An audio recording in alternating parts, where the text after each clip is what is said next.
Assalamualaikum student.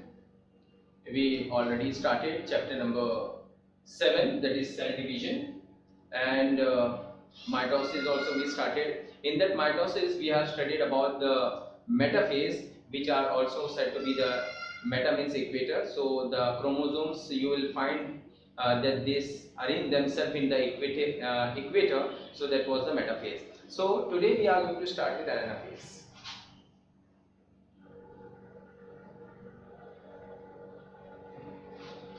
We studied prophase, we studied metaphase. Now today we will study with anaphase. Now what is anaphase? Anaphase is a sequential events in the cell division in which the centrioles are where they are opposite pole. They have migrated towards the opposite pole. So these are the centrioles. Now to draw the centrioles, we should remember centrioles are always perpendicular to each other. If this is the centriole, they are always drawn in this way. If you study the cell structure and organization, so you will find that the centrioles are hollow structure and they are placed perpendicular to each other. So I have drawn here perpendicular. Two centrioles are placed on the opposite poles, and they have got a astral ray. So astral ray will be also there, because in this anaphase we are going to study about the three types of you can say three types of rays, four types of rays which are present in during the cell division. So we'll study that in detail. Now from here you will find the spindle rays are radiating out. Can you see this? Are the spindle rays? So this is what spindle fiber. These are the spindle fibers, and what are these? These are the centrioles. Okay. Now the chromosomes you can see here.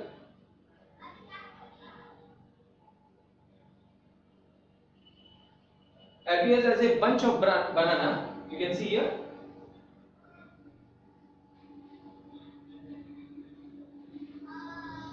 Okay, I'll draw with another. See here. So here you will find this has to be a bunch of banana. Can you see this? I'll show you. Earlier we have drawn this as a chromosomes. ये क्या था? Chromosomes. ये chromosomes था, और ये centre में इसको बोलते थे सेंट्रोमियर. ये क्या था? क्रोमैटिड. अच्छा, क्रोमैटिड जो होते हैं वो दो ही नंबर होते हैं. अगर वो दोनों साथ में है तो उसको सिस्टर क्रोमैटिड भी बोलेंगे. These are said to be sister chromatid. These are sister chromatid. ये सेंट्रोमियर है. तो क्या होता है कि सेंट्रोमियर डिवाइड हो जाता है. सेंट्रोमियर क्या होता है? डिवाइड हो जाता है. आप देख सकते हो कि आधा सेंट्रोमियर यहाँ गया और आधा सेंट्रोमियर यहाँ गया, डिवाइड हुआ. और उन्होंने, क्योंकि स्पिंडल फाइबर जो है, स्पिंडल फॉर्मेशन, ये क्या है? Spindle fibre. ये स्पिंडल फाइबर जो है क्रोमोसोम्स को अटैच करता है कहां पे? सेंट्रोमियर पे. और वो क्या करता है? अपनी तरफ खींचता है. तो ये क्या होता है कि आधे आधे क्रोमोसोम्स जो है, जो क्रोमोसोम्स में सेंट्रोमियर है वो डिवाइड हो जाता है और क्रोमोसोम्स जो है अपोजिट पोल्स की तरफ जाते हैं. आप कैन यू सी दिस? ये है क्रोमोसोम्स. ये बंच ऑफ बनाना दिखते हैं. Can you see? This is a bunch of banana. Appearance उनका कैसा है? बंच ऑफ बनाना की तरह है. तो this is the actual anaphase. Anaphase में क्या होता है कि सेल जो है, सेंट्रियोल्स आपको मालूम है, they are at the opposite poles. वहां से they are going to radiate the spindle fibre. ये स्पिंडल फाइबर है जिन्होंने कहां पे अटैच करता है, किया है? क्रोमोसोम्स को सेंट्रोमियर में अटैच किया है. और सेंट्रोमियर से अटैच कर, centromere, can you see this? Centromere. और सेंट्रोमियर को जब उन्होंने खींचा अपनी तरफ, पुल किया है, तो क्या हो गया है कि सेंट्रोमियर डिवाइड हो गया है और क्रोमोसोम्स जो है अपोजिट पोल्स पे जा रहे हैं. They appears as if they are the bunch of banana. You can see this. Can you see this? तो these are nothing but these are the chromosomes. अच्छा, अब इसके अंदर बहुत सारे फाइबर्स हैं. ये देखो, आप देख सकते हो, ये फाइबर जो सेंट्रियोल्स के आसपास हैं उसको बोलते हैं एस्टर फाइबर. एस्ट्रल फाइबर, इसको क्या बोलते हैं? Astral fibre. जो पोल से पोल पे कनेक्ट करते हैं, इनको बोलते हैं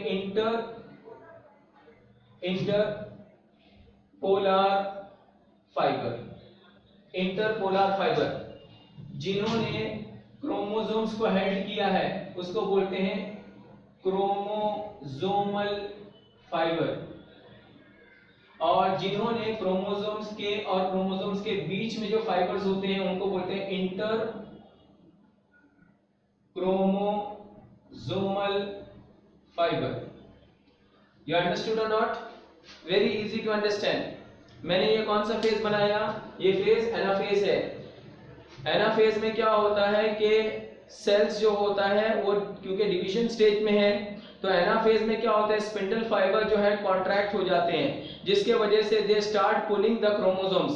जो क्रोमोसोम्स इक्वेटर पे अरेंज हुए थे उनमें डिवीजन हो, मतलब स्पिंडल जो सेंट्रोमियर था वो डिवाइड हो जाएगा, क्रोमोसोम्स को अपोजिट पोल्स की तरफ वो पुल करेंगे और it appears as a bunch of banana, opposite poles की तरफ जाएंगे, और जो स्पिंडल फाइबर होगा कहां से रेडिएट होगा?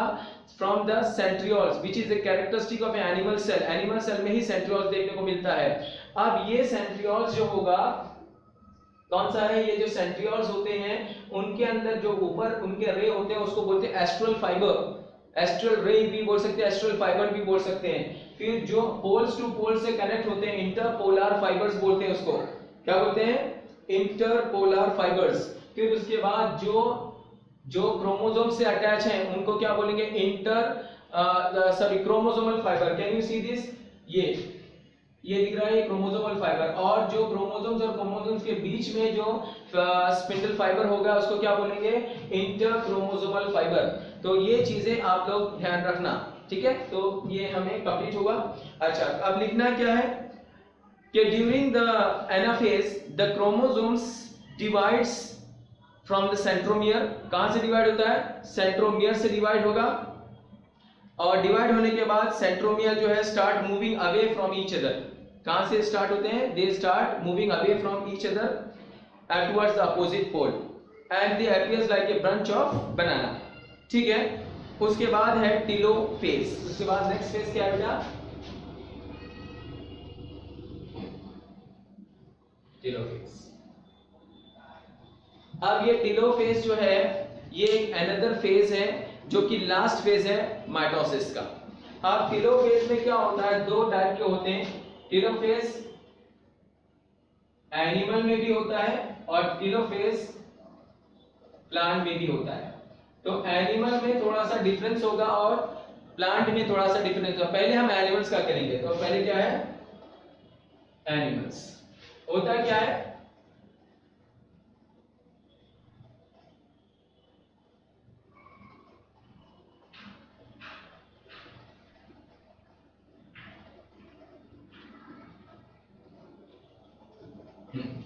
अब क्या हो गया है कि ये रिवर्सल है। Telophase is a reversal of prophase. जो भी प्रोफेज में मतलब रिवर्सल ऑफ प्रोफेज, जैसे प्रोफेज जो था वापस से उसी तरह घूम जाएगा, रिवर्सल हो गया, रिवर्सल ऑफ प्रोफेज। इसका मतलब ये हो गया कि टेलोफेज में क्या हो गया? न्यूक्लियर मेम्ब्रेन स्टार्ट अपीयरिंग या reappearing. Nuclear membrane start reappearing. उसके साथ even nucleolus start reappearing. Understood और नॉट? क्रोमोसोम्स जो है वापस से अनकॉइल्ड हो गए। Chromosomes are uncoiled. क्रोमोसोम्स क्या हो गए? अनकॉइल्ड हो गए हैं। और आप देख सकते हो ये एक सेल बन रहा है, और सिमिलर वे यहां पे भी आपको ध्यान देना पड़ेगा, बिल्कुल इसी तरह होगा। तो ये दो डॉटर सेल बन गए हैं। तो आप देख सकते हो कि टेलोमियर में क्या होगा कि जो क्रोमोसोम्स हैं वो अपोजिट पोल्स पे पहुंच गए हैं। Try to understand. यहां पे हमने जो स्ट्रक्चर देखा, अब यहां पे स्ट्रक्चर देखो कि ये जो स्ट्रक्चर है वो सेल का ही है। सेल में क्या हो गया, क्योंकि chromosomes was in the form of A bunch of बनाना, वो पूरी तरह से कहां गए, पोल्स पे, अपोजिट पोल्स, ये यहां पर अपोजिट पोल, ये यहां पे अपोजिट पोल्स पे पहुंच गए। और अपोजिट पोल्स पे जाने के बाद जो क्रोमोसोम्स थे वो क्या हो गए हैं, अनकॉइल्ड हो गए। अनकॉइल्ड होने की वजह से क्रोमोसोम्स जो हो गए वो थ्रेड लाइक स्ट्रक्चर बन गए हैं, जैसे प्रोफेज में देखा था, बिल्कुल थ्रेड लाइक स्ट्रक्चर जैसे हो गए। न्यूक्लियोलस जो डिसअपियर हो गया था वो रीअपियर हो रहा है। सेल मेम्ब्रेन न्यूक्लियर मेम्ब्रेन जो डिसअपियर हुआ था वो वापस से रीअपियर हो रहा है, दोनों में बिल्कुल सेम ही होगा। At the same time the spindles will break down and get dissolve in the cytoplasm. वो न्यूक्लियर जो स्पिंडल फाइबर था वो ब्रेक डाउन हो जाता है और डिसॉल्व हो जाता है, क्या एब्जॉर्ब हो जाता है, you can say, in the cytoplasm. तो ये चीजें हमको याद रखना। What all things you are going to write in this, इनमें हमें क्या क्या लिखना है जरा देखेंगे हम लोग। Very very important, this is telomere. अच्छा, एक चीज और मैं अभी ये और आगे बताऊंगा। तो ये telophase is the last phase of mitosis. और माइटोसिस में कौन सा last phase of mitosis, cell division, और जिसको हम बोलते हैं कैरियोकाइनेसिस। क्या है, karyokinesis.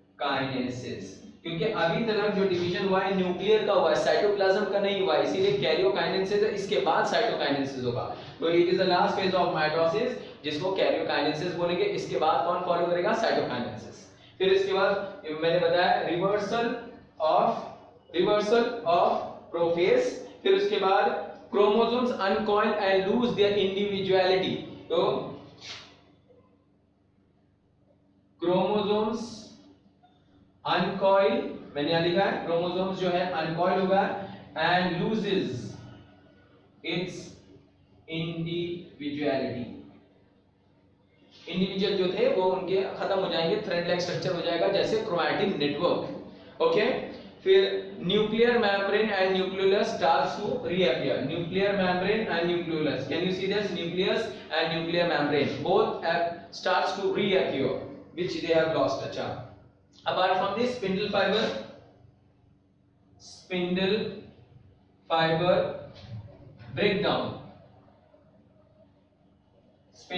breakdown and absorb in cytoplasm।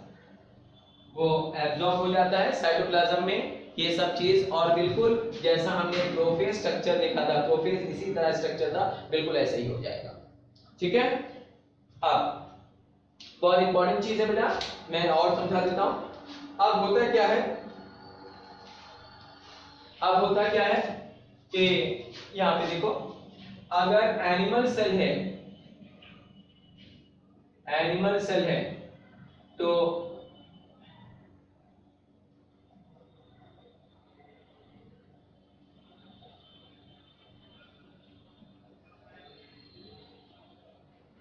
ये एनिमल सेल, ये जो है टेलोफेज, ये मैंने क्या बनाया, एनिमल सेल में टेलोफेज। इसमें क्या होता है, फरो फॉर्मेशन, क्योंकि अभी किसका डिवीजन हुआ, डिवीजन ऑफ कैरियोकाइनेसिस हुआ। इसके बाद क्या होता है कि इसी में आप देख सकते हो कि इसमें फरो फॉर्मेशन होता है। Can you see this, animal cell, this is we are talking about animal cell. तो एनिमल सेल में यहाँ फरो फॉर्मेशन होता है, बाकी सब तो सेम ऐसे ही रहेगा।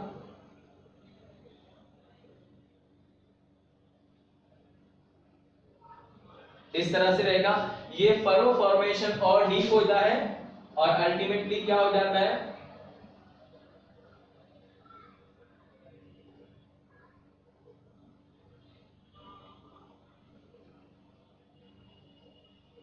ये दो डॉटर सेल में क्या होगा, डिवाइड हो गया, 2 डॉटर सेल।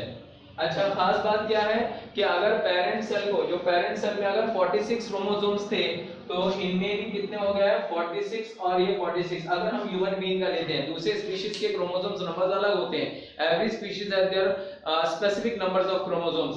तो आप देख सकते हो कि एनिमल सेल में जो टेलोफेज है, टेलोफेज में क्या हो गया, एनिमल सेल के अंदर क्या फरो फॉर्मेशन होता है, furrow from the periphery towards the centre, try to understand.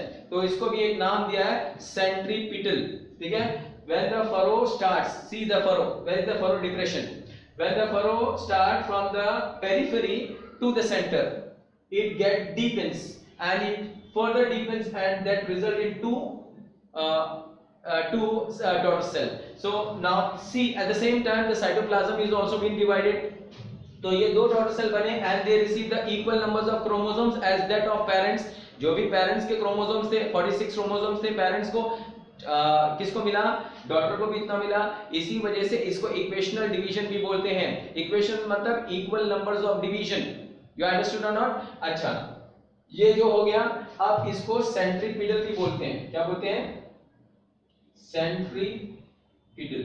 इसको सेंट्रीपिडल भी बोलते हैं. अब इसी तरह मैं एक प्लांट का बनाता हूं, प्लांट सेल का division. Try to understand. Plant का सेल का डिवीजन बनाऊंगा.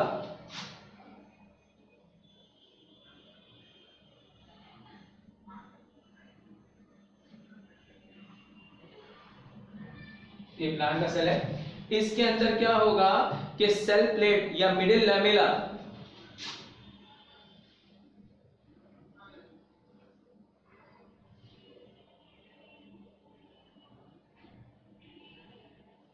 ये इधर मिडिल लैमेला जो होगा वो स्टार्ट होगा यहां से बनने के लिए. और इसका मतलब जो डिवीजन होगा it will start from the middle and it will move migrates towards the periphery. इनमें क्या हुआ था, they started from the periphery and migrated in the centre, इसीलिए सेंट्रीपिडल था वो बोला गया. और यहाँ पे क्या होगा, सेंटर से जाएगा और फिर कहां पे जाएगा, पेरिफेरी पे जाएगा. और ये क्या है, सेल वॉल फॉर्मेशन. ये सेल वॉल फॉर्मेशन है या सेल प्लेट बोलेंगे. क्या उसको बोलेंगे, सेल प्लेट. और दो में डिवाइड हो गया. अब ये जो दो में डिवाइड हुआ है इसी को हम क्या बोलेंगे, सेंट्रीफ्यूगल. ये है सेंट्रीफ्यूगल. समझ में? ये सेंट्रीपिडल, ये है सेंट्रीफ्यूगल. तो this is how the division of division of the cell take place. तो सेल डिवीजन ये कंप्लीट हुआ माइटोसिस का. लेकिन एक और बाकी है, साइटोकाइनेसिस. अभी ये साइटोकाइनेसिस बाकी है. तो hope you have understood properly. अब ये टेलोफेज जो है बहुत इंपॉर्टेंट है. टेलोफेज जो है लास्ट फेज है जिसके अंदर क्या हो जाएगा कि क्रोमोसोम्स जो होंगे they will reach the opposite poles. वहां वो अनकॉइल हो जाएंगे. न्यूक्लियर मेम्ब्रेन फिर रीअपियर होगा, न्यूक्लियोलस फिर रीअपियर होगा. और क्या होगा, सेंट्रियोल्स जो होंगे वो अब यहां पे आ जाएंगे. बिल्कुल क्या हो जाएंगे, नजदीक आ जाएंगे. किसके, बिल्कुल न्यूक्लियर मेम्ब्रेन के पास.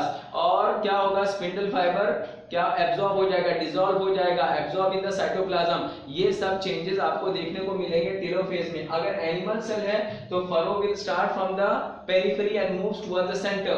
so it will be a centripedal and here the chromosomes number will be similar as same as that of the parent. So the child, the daughter cell which are formed, two daughter cell will be formed and they will receive the equal numbers of chromosomes as that of parents. Similar way plant cell के अंदर जो division होगा it will start from the center and moves towards the periphery. याद रखेंगे, उल्टा है बिल्कुल. और वो सेल प्लेट जो होगा पेरिफेरी पे जाने के बाद दो डॉटर सेल को बनाएगा. Same daughter cell will receive the same numbers of chromosomes, बिल्कुल सिमिलर, लेकिन यहाँ पे सेंट्रीफ्यूगल कहा जाएगा. तो ये सब चीज याद रखना, ये यहाँ पे दिया है. अच्छा, इसके बाद ये जो डिवीजन हुआ साइटोप्लाज्म का, इसको बोलते हैं cytokinesis. No need to write, it is understood कि पहले कौन डिवीजन करेगा, न्यूक्लियस, तो उसको क्या बोलेंगे, कैरियोकाइनेसिस. उसके बाद कौन डिवीजन कर रहा है, साइटोप्लाज्म, तो उसको क्या बोलेंगे, साइटोकाइनेसिस. अच्छा, अब इसके बाद एक टर्म सिग्निफिकेंस बोला है, वो सिग्निफिकेंस हम पढ़ लेंगे कि what are the significance of mitosis. Let's start now.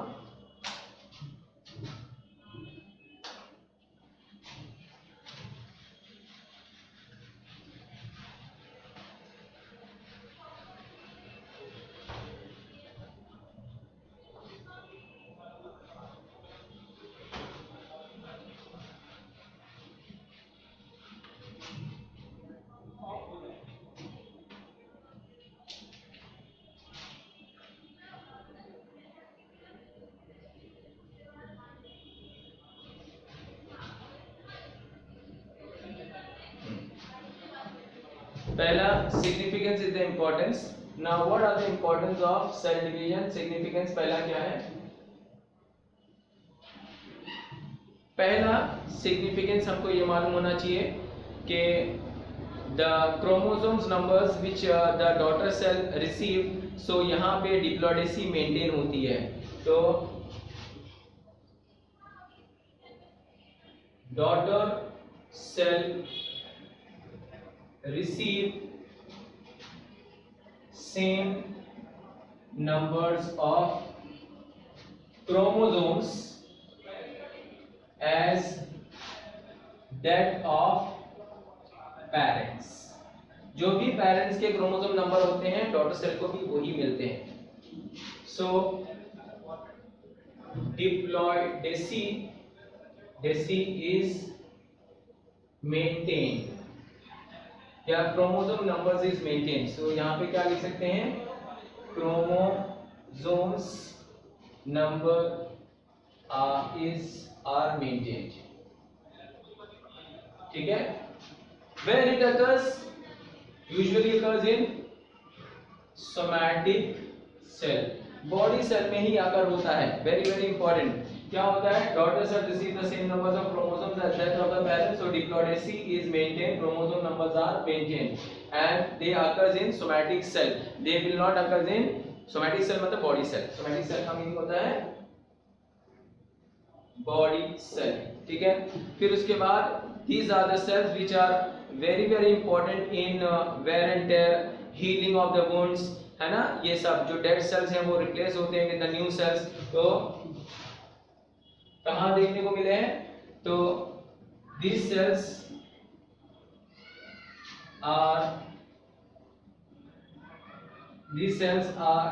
are found in wear and tear। Wear and tear जो होता रहता है हमारे बॉडी में, जो सेल मरते हैं फिर नए आ जाते हैं उनकी जगह पे। देन हीलिंग ऑफ वुंड्स में मदद करते हैं। फिर उसके बाद और दूसरी देखो, और इसमें एसेक्सुअल मोड ऑफ रिप्रोडक्शन में भी बहुत मदद करते हैं। तो significance that chromosomes remain the same as that of the parents, plays an important role in growth, so they plays an important role। Cells are found, so they plays a very important role। cells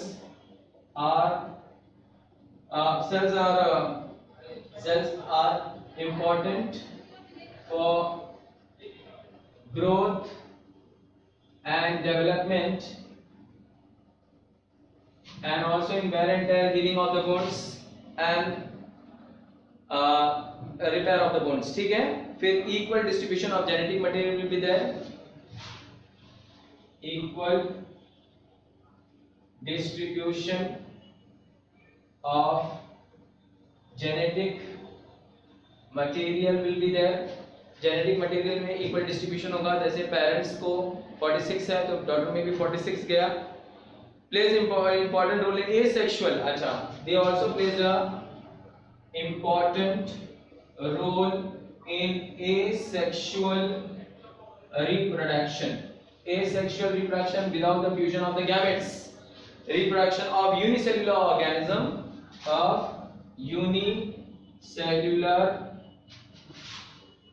organism like example paramecium and amoeba. See example amoeba and vegetative plant. चल ठीक है, paramecium का example नहीं दिया है, किसका दिया है, amoeba and vegetative reproduction in plants. ठीक है, तो ये चीज याद रखना है आपको, वेरी इंपॉर्टेंट।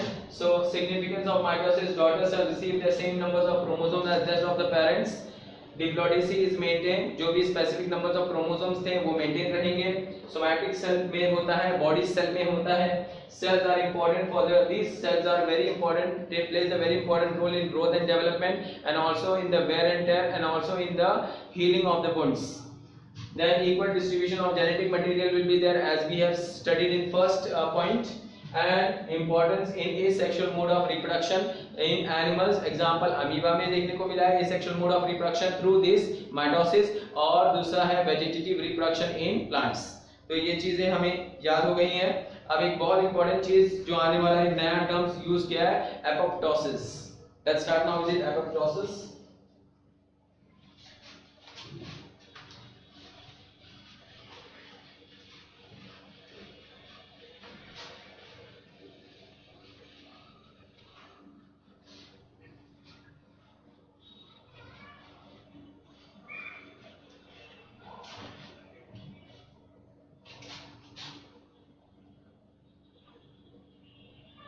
नया टर्म आया है एपोप्टोसिस या apoptosis, whatever you can pronounce properly. Apoptosis एक इस तरह से, यू नो आवर सेल, ऐसा होता है many time the cell dies randomly, लेकिन कुछ सेल्स होते हैं जो केयरफुली और प्लान के हिसाब से डाई करते हैं। Try to understand, not all cells die randomly, मतलब सभी सेल्स रैंडमली डाई नहीं करते हैं।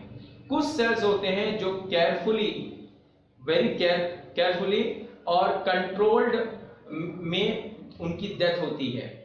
कैसे होती है? जैसे कि ड्यूरिंग द एम्ब्रियोनिक डेवलपमेंट, जब बच्चा मदर के वूम में डेवलप हो रहा है, that during the embryonic development, but when the child is developing in the mother womb, तो वहां पे कुछ एम्ब्रियोनिक फीटल सेल्स जो होते हैं बिटवीन द फिंगर्स, ठीक है, वो क्या करते हैं, वो कंट्रोल, केयरफुली कंट्रोल मैनर में वो उनकी डेथ होती है।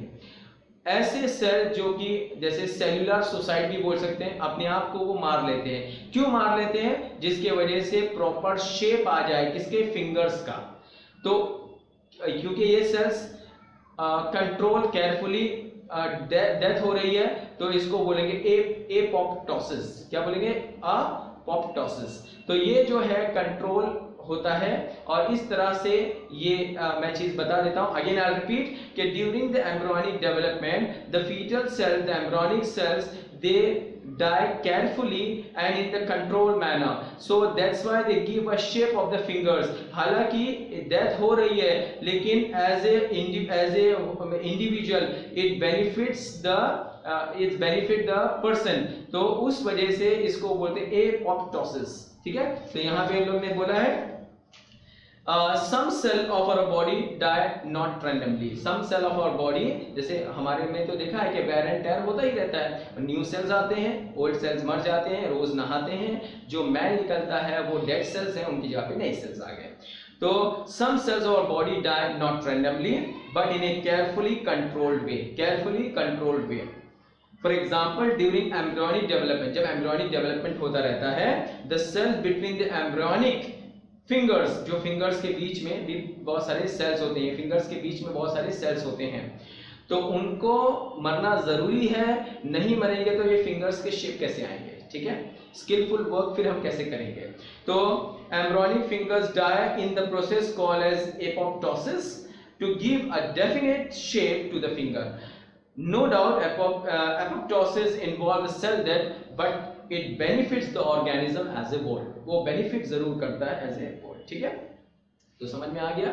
तो this is regarding the apoptosis which we have, they have merged a new topic in this, earlier in cell division it was not there, very important। Now we will go to the next topic, that is the thing which is given in your textbook is another one is meiosis। तो अब हम लोग meiosis पढ़ेंगे।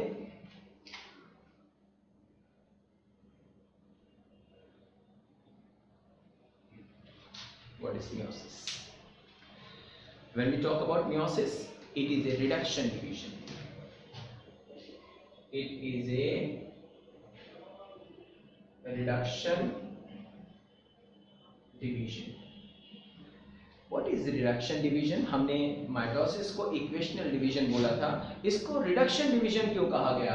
क्योंकि meiosis के अंदर जो daughter cell होते हैं, they receive the half the numbers of the chromosomes। If the parent cell is having 46 chromosomes, the cells will receive only 23 numbers of chromosomes। But that was not the case in mitosis। Mitosis में daughter cell अगर को भी 46 chromosome मिलते हैं as that of the parents। So you have understood। तो सबसे पहले meiosis is a reduction division। दूसरा, the chromosomes numbers becomes half and the daughter receive the daughter cells, कितने डॉटर सेल्स बनते हैं? 4, ठीक है। तो daughter cells receive half numbers of chromosomes, ठीक है, half numbers of chromosomes. These are the points you have to remember. In which types of cells they occurs? They occurs in the reproductive cells, not in the somatic cells. Somatic cells में mitosis होता है, तो occurs in a reproductive cell. तो ये कहाँ अकर होते हैं? In the reproductive cells में ये अकर होते हैं। कौन बेटा? That is meiosis. फिर उसके अलावा क्या करते हैं? इसके अलावा सुनो, the term meiosis was first coined bye, जो टर्म मियोसिस किन्होंने सबसे पहले दिया? फार्मर ने। इनका पूरा नाम है जेबी farmer. J.B. Farmer. The term meiosis was first coined by a very famous scientist known as J.B. Farmer. ठीक है। इसके अलावा और क्या है यहाँ पे? meiosis में the result of the meiosis gives 4 haploid daughter, ठीक है। तो give rise to 4 daughter cell जो कि हैप्लॉइड होंगे। अगर इसका मतलब अगर मियोसिस हो रहा है तो मियोसिस में 2 होंगे, एक मियोसिस 1 होगा और दूसरा मियोसिस 2 होगा। अब मियोसिस 1 जो होगा उसमें अगर जैसे मदर सेल है, अभी मैं बता देता हूं, मियोसिस 1 जो है उसमें अगर मदर सेल है, मदर सेल में कितने हैं? 46 क्रोमोसोम्स हैं। कितने हैं? 46 क्रोमोसोम। तो मियोसिस 1 ना, मैं मियोसिस 1 किया, तो जो 2 डॉटर सेल बनेंगे, ये 1 और ये 2, तो ये जो 2 डॉटर सेल बनेंगे, जरा ध्यान देना, ये इसमें 23 और फिर 23 रहेगा। समझ में आया? फिर एक और होगा जिसको बोलते हैं मियोसिस 2। मियोसिस 2 में फिर ये जो डॉटर सेल होंगे, ये जो डॉटर सेल है, ये 2 बने थे, ये एक डॉटर सेल जो कितना था? 23 क्रोमोसोम्स था, और जो दूसरा डॉटर सेल बना था सेल, उसके अंदर भी कितने थे? 23। तो अब ये जो बनाएंगे, इसमें से 2 बनेगा और इसमें से 2 बनेगा, बराबर है। तो कितने हो गए? 4 सेल हो गए। तो ये जो बनेगा इसमें भी 23 रहेगा, इसमें भी 23, इसमें भी 23, इसमें भी 23। समझ में आ रहा है कि नहीं? तो this is how the meiosis occurs. मतलब 23 है, पेरेंट्स कितने था? 46, लेकिन वो 23 क्या है? कंटिन्यूएशन रहता है। लेकिन यहाँ पे हाफ तो हो गया ना, हाफ के बाद वो उसी उतना ही रहा, लेकिन रिडक्शन डिवीजन तो हो गया। तो ये चीजें आपको याद रखना है। तो ये हमारा कंप्लीट हो गया। Meiosis क्या है? It is a reduction division. The daughter cell receive half the numbers of chromosomes occur in the reproductive cells. Who has coined the term? J.B. Farmer. It gives rise to 4 daughter cell. Meiosis 2 type के हैं, Meiosis 1 और Meiosis 2। और उसमें Meiosis 1 में अगर mother cell 46 chromosomes है तो daughter को कितना है? 23 मिलेगा। सेकंड Meiosis में ये 2 डॉटर सेल से फिर 2 सेल बनेंगे, टोटल मिला के 4 हो गए, और चारों को क्या रहेगा? 23 क्रोमोसोम रहेगा। नेक्स्ट टाइम हम लोग Meiosis 1 पढ़ेंगे। Thank you student.